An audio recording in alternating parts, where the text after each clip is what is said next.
Support WrestleTalk! Donate on Patreon. A huge WWE Survivor Series match is announced, Raw's tag division gets a new team, and Elias has chocolate cake groupies. I'm Ollie Davis, give us a subscribe, press the thumbs up button, let me know what you thought of Raw in the comments down below because I'll be replying from out of nowhere, and click the eye above my head to give your rating, where you can choose from in all core, average, poor and or as I review the 29th of October 2018 edition of Monday Night Raw in about 4 minutes. After an opening video package recapping Roman Reigns' leukemia announcement from last week. Seriously, can someone turn down the heating in here? It's really, my eyes are sweating again. Baron Corbin got between the meat castle stare down between Braun Strowman and Brock Lesnar by placing a tender hand on the monster among bras' breast. You like that side boob? Well, you shouldn't, because that's Braun Strowman's side boob, and he's going to power slam you into the earth 3 times. Brock laughed at all this while holding the Universal title, and then hit Strowman with an F5. An okay segment, but hardly the hot go-home angle for the co-main event of Friday's Crown Jewel this match needed. Then Balor gave Corbin a too sweet as the Raw GM was helped up the ramp, and then took on Bobby Lashley in a repeat from last week. But what WWE lacked in booking creativity, Balor and Bobby made up with in-ring action. Lashley's grimacing facials are either a really good heel trait he's getting over, or he's legitimately in pain from that reported separated shoulder. Lio Rush caused the DQ just when Balor had it won, for Bobby to beat Finn up afterwards, a dastardly act that Corbin rewarded backstage by putting Lashley in the World Cup tournament to determine the best in the world. But gee, Baron, said Bobby, I thought the brackets were already full. They were, Bobby, said Baron, but now John Cena's not in it. And that was how WWE wrote Cena out the controversial Crown Jewel show he has reportedly refused to appear on. Renee Young did a little bit of fake outrage on commentary for Michael Cole to quickly interrupt with, look at the Survivor Series match announcement, don't pay attention to the Crown Jewel, ha! In a post-show interview clip from the previous night's Evolution, Ronda Rousey and Becky Lynch passive-aggressively called each other champ a bunch of times. Champ? Setting up a champion versus champion match at Survivor Series. You had a good babyface run, Ronda, but you're facing Becky, so that means you're a heel now.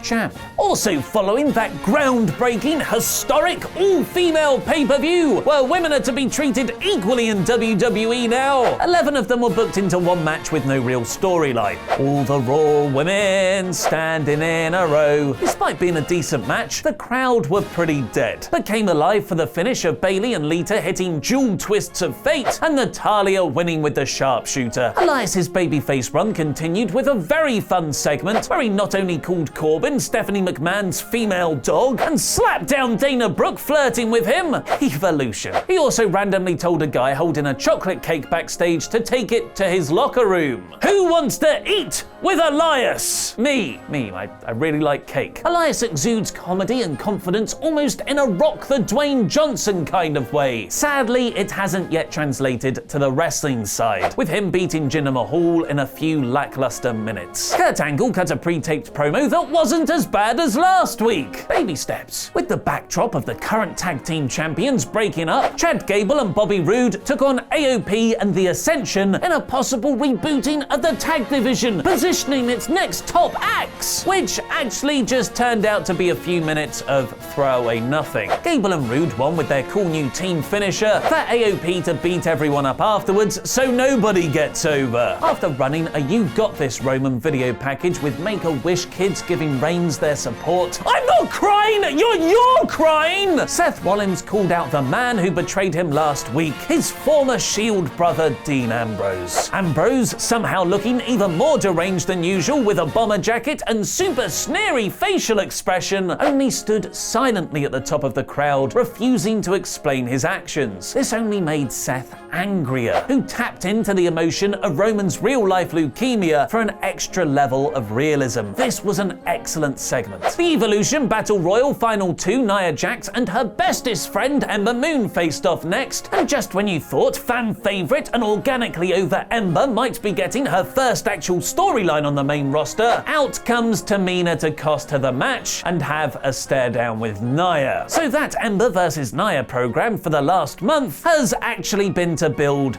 Nia and Tamina. God damn it, WWE. Lucha House Party might have a terrible team name, but they're actually one of the best acts in the entire company. Kalisto, Lince Dorado, and Gran Metalik have been incredible on 205 Live, and now they're on Raw, presumably to flesh out its tag division. Sadly, their big debut was just a surprise victory over the Revival in a short match, which doesn't prove anything. Dolph Ziggler then beat Apollo Crews because Crews is getting a singles push, remember that? And the main event saw Undertaker and Kane cut scripted spooky promos on DX for the best is best for Saudi Arabian business to jump Taker from behind and lay him out with a super kick. But just as Shawn and Hunter are laughing back up the ramp, Taker does his sit-up no-sell. Money!